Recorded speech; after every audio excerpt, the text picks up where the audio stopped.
Hello everybody, in today's video I'm going to show you how to adjust music on YouTube Shorts. If you're creating a YouTube short and want to adjust the music, you can easily trim the audio, change where it starts or control the balance between the original video.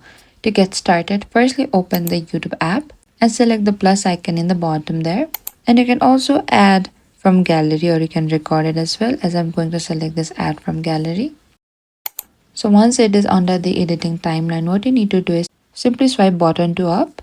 So over here you need to select this music, and here you can also browse any of the sounds, music, or you can also go to the saved, as I'm going to browse the music and simply tap any of the music that you prefer.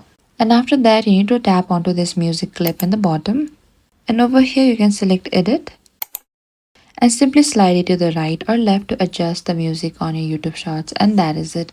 This is how you can adjust the music on YouTube Shorts. Thank you for watching this video. I hope this video was helpful.